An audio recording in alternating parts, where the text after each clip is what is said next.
Venezuela invading the U.S.? This is a very important point. This is a Title 50 authority. It's a commander-in-chief authority. So just to ask you a simple question, you talk about how the system works. Does a district court judge have the right to direct or enjoin troop movements overseas? Yes or no?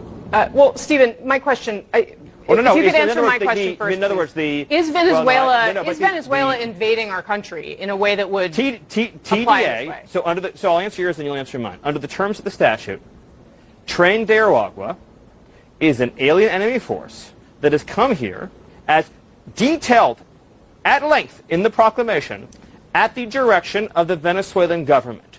The statute says that a president has the ability to repel an invasion or predatory incursion that is directed by a foreign state government. or a government, right? Are they a state or a government? This would be, yes, it is documented that TDA was sent by the Venezuelan government in the proclamation. And here's an even more important point. Under the Constitution, who makes that determination?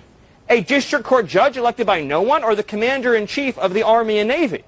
The president and the president alone makes a decision of what triggers that determination. So do you then think we are actually at war with Venezuela, the nation-state of Venezuela?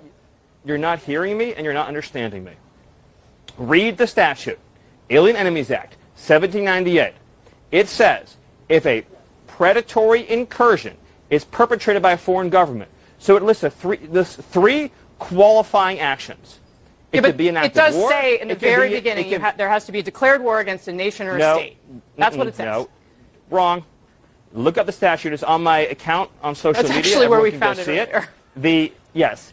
It says, or a predatory incursion, or an invasion. The statute delineates three criteria for triggering the Alien Enemies Act. One is an act of war, which, by the way, an invasion is an act of war, but put that aside. One is an invasion, which this is. One is a predatory incursion, which this is. So it actually meets all three statutory criteria, but with respect to this particular statute, the proclamation is utilizing the incursion and invasion language in the statute. But this is a very important question, because no, hold on. It's a very important question.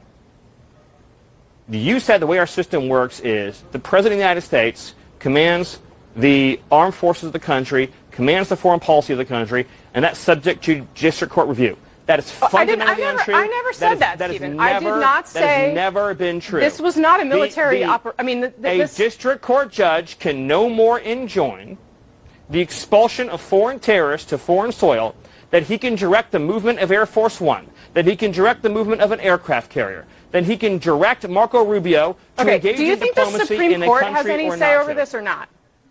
Does the Supreme Court of the United States have any say over the things that you were just outlining right here? I believe what the Supreme Court will say is what I just said, which is that the president's conduct here is not subject to judicial review. But you are acknowledging that they do, in fact, have a say here, even though you think they may agree with you. What we are expecting is the Supreme Court to say what has always been the case, which is when the president is using his powers as commander-in-chief, those determinations are not subject to judicial review.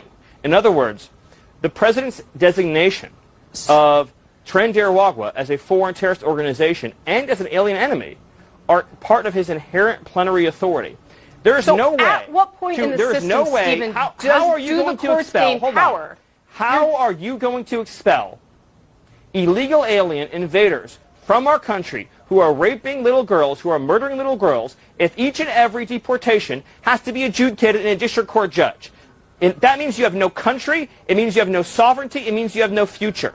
It is fundamentally incompatible to have a country and have individual expulsions adjudicated by a single district court judge. I'm just trying to figure out at what point in the system